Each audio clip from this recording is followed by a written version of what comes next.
and explain each instrument to you first. So for a pulpotomy, it is a restorative procedure.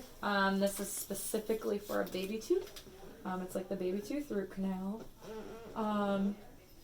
The purpose of a pulpotomy is to save the primary tooth, and oftentimes it'll present as an abscess of some form for that baby tooth, or it doesn't have to be an abscess. It can just be extensive decay that has reached the nerve, and this is the only option to save the tooth versus extracting it. And again, we don't want to extract a baby tooth if we can help it.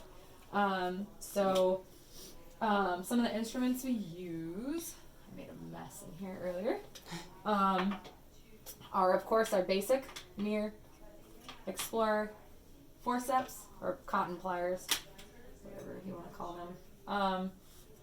We will always have a spatula out, and our slab. So we have different slabs. We have a glass slab and we have a paper slab. The glass slab is really slick. So when you're mixing on it, your material's kind of going all over.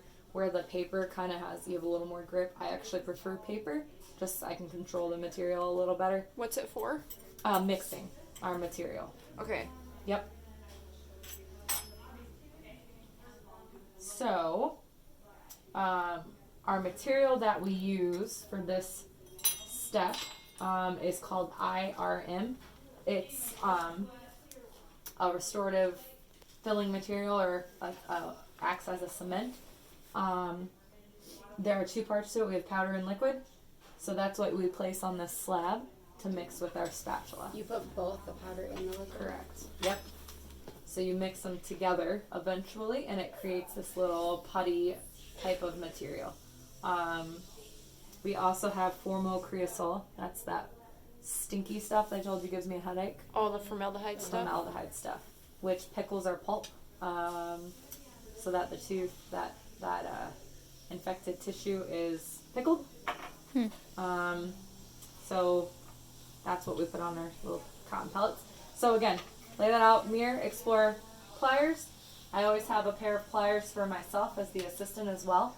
Also, what's really important is to maintain one clean set, one dirty set, because the doctor's going to need to go into our stainless steel crowns. We're also going to need to saturate pellets with our formocreosol, so we don't want a dirty plier touching a bottle of stuff that we're supposed to use for multiple patients. So we're going to make sure cleanliness is being looked at. Doctors oftentimes will not pay attention to what they're doing as far as touching things or not. So that's why we have this lovely note for our providers, not fingers. Because plenty of times they will be in the mouth and then go for it.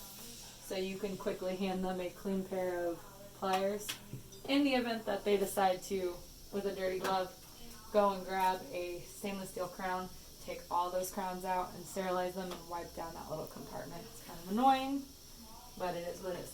So these are stainless steel crowns. This is what the container they will be in.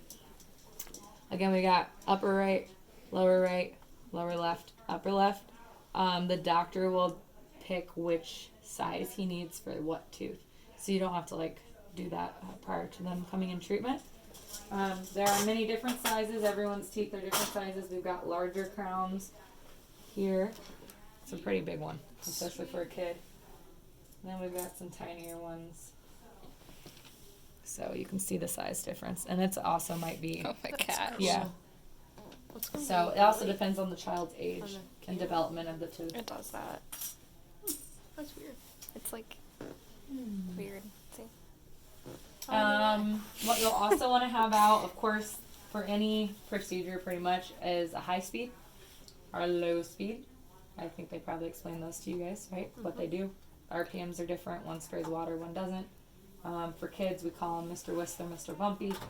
Or you don't have to do that, but air water syringe for you, saliva ejector, and high back. So for kids, I often use Mr. I don't have a name for him, but I use a saliva ejector a lot because the high back scares children, and if you suck up their tissue or their tongue, they get really So Be a long neck dinosaur. Yeah, That's what it looks cute. like Yeah, to me. There we go. That's perfect. Yeah. That can be something you say. So this one, while the doctor is prepping the tooth, you'll probably want to use that. But I'll talk more about this, but we'll just get into stance first. So obviously, seat the patient. Mind you, a mouth only opens about this far. So this right here is not natural. That'd be awesome and weird if this was the case. So we got our kid who's probably opening less than that. So there's a lot of this with children, which is half the fun. Bite block helps kids stay open, but remember I mentioned they have really bad gag reflexes, so this might be challenging. Great tool if you can get them to use it. Stay open. Oh, wow. There we go. We have those for adults too. Half the battle is kids going and spitting that out. So as the assistant, one thing I do, hold that in. Oh, jam it in their mouth. It's staying Hold in it, or I'll take my finger and hold it. Okay. So if we're working on the left side, obviously the bite block goes on the opposite side, the right? So if we're working over here, bite block's here and the reverse. So if we're working on this side and I'm over here, this is great for me to be able to do that easy instead of crossing the doctor. But like I said, oftentimes I'll just hold it. So then I'm working with one hand. What I mentioned in the last group, as an assistant, you should never have an idle hand. You should always have two things in your hand. Don't let one hand just be chilling. There's no reason for that. So always have another something in your hand. So if you're suctioning, you should have both that in your hand. Because ultimately, we're going to be rinsing off too for the doctor as well as suctioning. Sometimes you get to have three things in your two hands. So doctor's doing something and he needs you to wipe it, but you still might need some air and water. So you're going to get used to, you're going to get really strong fingers. Really strong fingers and wrists. So, ultimately the first step in a pulp is, of course, removing that decay. You want to clear out the decay. Say we're working on tooth number 20. This one's actually kind of prepped already for a root canal, which is weird. We retrieve those canals. So the doctor's going to drill, high speed, low speed if it's really sticking. Those sugar bugs are really sticky. Get out all that decay down to the nerve. So, forgot the most important part. I'm so sorry. Numbing the child. So, let's go back. I a few thought you meant steps. that. And No, I'm like, that's no. important. You're like, what? Okay. Numbing the Something we do child. here. Okay, Quite needle. important. Very important, and you can do this with adults as well. Keep that syringe hidden. Okay, so keep that out of the view of the child and even just the adult patients. This is something I do. I set up, then I put the bib over it so that they don't see anything because everything looks scary, right? Yeah. I'm even scared of that needle. Exactly. Me too. I don't like it. No, thank you. That's I'm weird used- if you do. So I'm used to it. yeah, So, I mean, you're like, whatever. yeah. So as long as they're sitting that way, then you can take the bib. And with kids, I half size the bib because they're smaller. Boop. Then the doctor can come in with his scary needle. He'll get it ready. And as the assistant, you're going to want to manage those little hands because they're going to be. Yeah, I do As soon as- this. yes. And I, make sure their eyes are on me. Yep. Ow. Yep. And you can have the saliva ejector. So one trick with kids, doctor will say, or you can say, chin up. So they're like this. So everything that's going on down here they can't see. And then close your eyes really, really tight. Can you close your eyes for me? And they're like, okay. You know, they love being tasked. So close your I eyes. really do. She's not wrong. Yeah. And then the doctor will numb. For a pulp, you numb a lot because you're dealing with a nerve. So you hope that they're a very sweet child. Don't you put the other stuff on first? You can do topical. There's some doctors that like it, some that don't. Kids, sometimes they'll think their throat's numb, so then they start freaking out a little bit. So it can be like a plus or a minus. So again, doctor specific. But then they would just feel that needle going even more so, wouldn't they? That stuff's, I can have you guys lick some. It's not that No, great. because I have to have it on Monday. It doesn't really numb much for me. the topical. I don't It know. numbs my throat. Can we put it like on our skin instead of our tongue? Yeah, maybe. It doesn't Where are you last gonna put very it? long. Where are you it's gonna like- put it? I don't know yet. I'm gonna put it on my like. Just rub the some tip of on my your tongue. gum or your tongue. I'm Or- telling it won't last very long. Will it go? Oh no. Will it? Do you swallow it? Yeah, go ahead and Oh, Now you won't be able to eat any of your food. it'll start feeling tingly, but it's not gonna Okay. last super long. There's a cup of water if you, or you need to spit. Where's the water syringe? Usually we have flavors, so Thanks like for being the guinea they'll have pig. like strawberry or mint or yeah that one. Thanks for being the guinea pig. Yeah. Yeah, how'd that taste? Can you talk? oh God, that was disgusting. That's Say why something. they give you a rinse Hold on. after Yes. they give it. It's not that bad, Jess. So what they'll do is they'll put it Stupid on numb. the Ooh, I can Q-tip feel or it. whatever. Yep. And then they'll stick it in your mouth and Yep. they'll leave it there for about Exactly. 5 minutes. Yep. So you'll And put it on then whatever they'll tissue rinse, wherever yeah. you're numbing. That's usually the assistant's job. Oh. Rub, rub, rub, rub, rub. It's numb. You should have done it. It's not that bad. I want to eat my lunch. Oh, I'll be able to eat my lunch. I'm not gonna be able to taste any of your food now. So when we numb, like I said, doctor's gonna be focusing here. So your job is to maintain this. So I always keep my hand above little dude. And if they flail up, no. Put your hands back on your belly. That's always number one rule. Hands on belly. Hands on your belly. You can say that 50 times probably. And sometimes, like I said, they're super quick and they'll like get an arm up regardless. And I've had patients with the needle injected jerk their head. Whoop. Oh, good night. So, Blah. like I told my last crew, I'd rather get stuck with the needle by a 6-year-old than a 56-year-old. Oh yeah. But you still don't want that to happen. So the doctor really should. He's planning on you maintaining legs and arms and torso.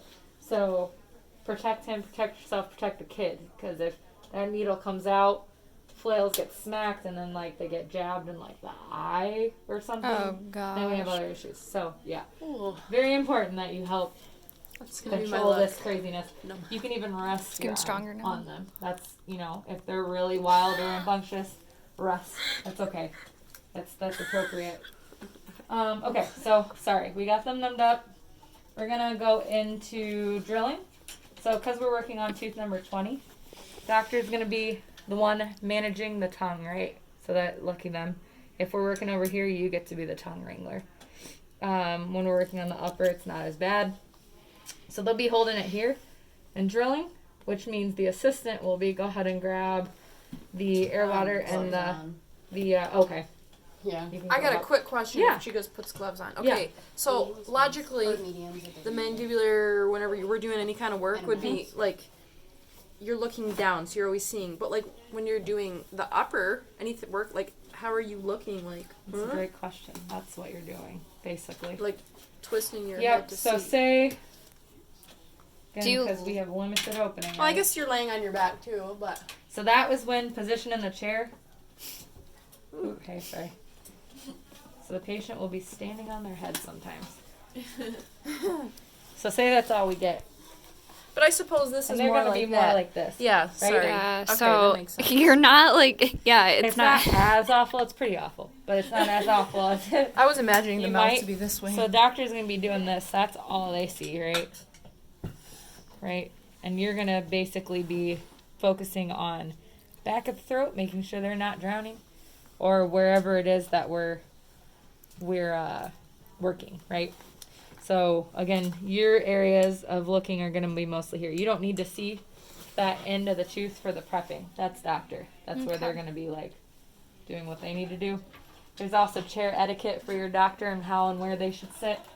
One doctor who works here does an amazing job at giving you room, understanding where he needs to be positioned. The doctor I work with now, no matter what we're doing, she's Oh, like come on. this. Really? So she leaves me no room to do anything. Yeah. How are you supposed to help? I run into her all the time. They don't care about us. Not really, to be quite honest. They do, but they don't. So we collide knees. And I have to tell her like, hey, That's I annoying. need to get in there or whatever.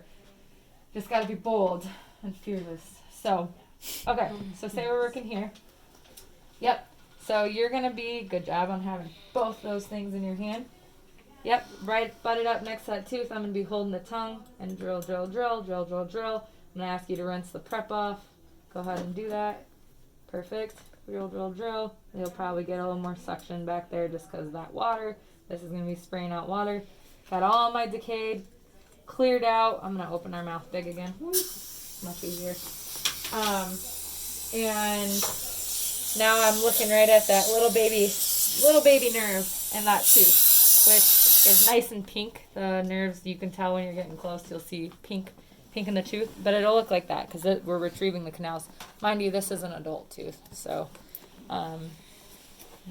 anyway, so the doctor's gonna say, okay, we're ready for the pellets. So your job, we have these little cotton pellets, which will be laid out for this procedure as well. They look just like that. They're just little cotton pellets. Whoop. Whoop. We're going to take our formal creasel. I'm opening this. Oh no. I just have to sneeze real quick. Do you? Already? When you say it. Don't you? I'm not. Your nose moved. Okay, it went away. Went away? So you'll take the clean cotton pliers, and this is what we'll do for the doctor. There's a little tiny opening there. I cannot smell it. That's good. Can you smell it? Oh yeah. Whoa. If you Got sniffed it. it would be bold. Yeah. So you'll take the little tiny cotton pellet I like that. prior You like to the that doctor smell? needing. You know, you'll want to be a couple steps ahead of them. Some people do like it. You'll put just the little tip in there and tip it over to saturate it. Okay. This stuff again is the medicine. We call it So- stinky pellet or the medicine. Then you'll hand this to the doctor. So go ahead and take those from me. Hand it to me in a way that I can then easily use it. It'll actually be, yes, perfect. So hand it more like over directly. Perfect. Thank you. He'll place it into the canal. He'll shove probably like 2 or 3 of these bad boys in there. How do you get them out? You dig them out. It's Ooh. not too bad. Oh. Baby teeth are so small. It's whatever. Will they tell you if they need another one? Yes. Okay. Yeah, I would already have like 2 or 3 saturated ready to go and 2 or Okay. 3 dry. So you can actually like just Yeah. leave it there, Yeah. saturated? Yep. Okay. Oh, so that's You got something it. you would do before when you're setting up for the procedure? You could do it prior to setting up. I do it closer to So it doesn't be smelling up the room. re-smell or dry out because you want it to be decently saturated. Okay. So Okay. as he's prepping and like checking things, like if he goes in to grab his Explorer to check, make sure there's no other sticky spots, that's something you could be doing. Okay. Yeah. So you'll again want to be like a couple steps ahead of him. So he's shoving those in there. Now this tooth, if it's infected, might be bleeding a lot. So you'll notice these things will turn brown because of that heme. So again, say there's like 2 or 3 shoved in there. We wait a couple minutes because it's medicine. We need that pulp, that nerve to be nice and pickled. So then I'll still have Pickle this when you're in probably. suction, Yeah, right? yep, because kids, these salivary glands here are kicked up with kids. So they're going to be pooling. Can't have them swallow. They're going to want to close. Nope, buddy, you got to stay open. You know, you kind of have to be firm with kids too. It's challenging. Then the doctor will be like, okay, he'll start digging these bad boys out, and most likely what he's gonna do. So you can do it like this. I always put a cotton or a 2x2 in my hand because all instruments are sharp. It's a nice little barrier, and it will allow you to wipe that pellet from my forceps. He might want this because if it's really shoved down in there, you can just take that sharp end and dig it out. So when doctors have you wipe off Explorers, I get stabbed with Explorers all the time. See how they're curved? You want to wipe in that curved motion. Like I said, your glove or that is going to get stuck sometimes. It's not ideal, but really doctors shouldn't have you wiping Explorers. They're going to though. So if they just hold that up, yep, there you go, perfect. Just wipe that off and you can take that pellet with it. So everything's good. We got the stinky pellets and the medicine. Our pulp is pickled. He's happy with that. So now he's probably going to maybe prep the tooth a little more for the crown, or he's going to start trying to figure out what size he needs stainless steel crown for that tooth. Yep, so you can, thank you very much.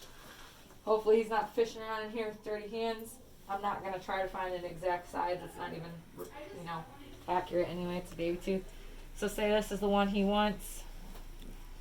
Oh yeah, it looks great. It's obviously very incorrect, but it fits well. It's down around the margin. Everything's nice and sealed. Contacts are good. And then he might manipulate it, cut it a little bit to make it fit even better. But next, he's going to want you to go ahead and mix. This is also something very smart to put the lid back on quickly, because if you knock this bad boy over, Ooh. not only is it an expensive mess, but it's a stinky mess, and the whole office will smell like formal for like weeks. So, okay. So with my IRM, this is something the assistant will do.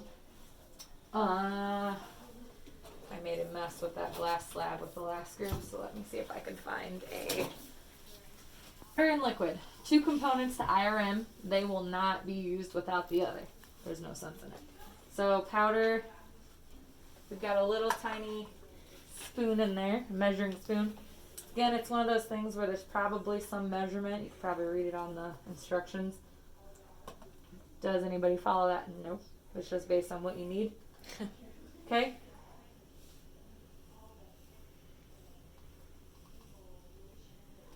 I always make sure that I kind of have more than I What need. you need. That is gonna, you need it to be a decent sized ball of Play-Doh. Because again, we have to place it in our crown to stick it on the tooth. So this is our restorative step that's going to seal up that prep. And then we put the crown over it to protect the prep. So again, doop. And we've got our IRM oil. Has eugenol in it. Has that clove oil that I was telling you guys about that actually smells good. Ooh, can I So smell yeah, that? take a sniff. Ooh, I do like that smell. Oh, that smells like thieves from That's so funny. Someone else said that. from the essential oil thing. Yep. It smells really I like good. So this is a good Take pain some management home. thing for dentistry. Clove oil helps ease inflammation and irritation and pain. So you know, the gums might be a little sore, so I always let patients know that kind of helps out. So I'm just gonna doop doop. So we're gonna start with that. You can always add more, but I again made a huge mess the last group and I couldn't get it to the right consistency. So we'll try it. A little tiny spatula. So basically what you're going to do is you're going to take powder to mix into the liquid. With a kid, you got to move like lightning fast because they're already starting to get done with this. You're towards the end, freaking out. Doctor's like, hey, we need to keep this dry. I'm not going to try to mix fast here, but you will ultimately want to move fairly quickly. So you're going to take powder, push it into the liquid. I do not like that sound. Also, I don't like glass slabs. So you can just push and drag. So see how I'm starting to already get that consistency? Mm-hmm. Add more powder. So my consistency I want is kind of not sticky, but a good mix of, again, Play-Doh type that I can roll it into a ball in my fingers. So again, if you need more liquid, add it. I'm not going to because, again, it was way too runny last time. So I'm liking the way this is looking. Some doctors might have specifics for how, not runny, but how sticky they want it or not. So that's pretty chalky. That's pretty firm. So I'm going to go ahead and scoop that up.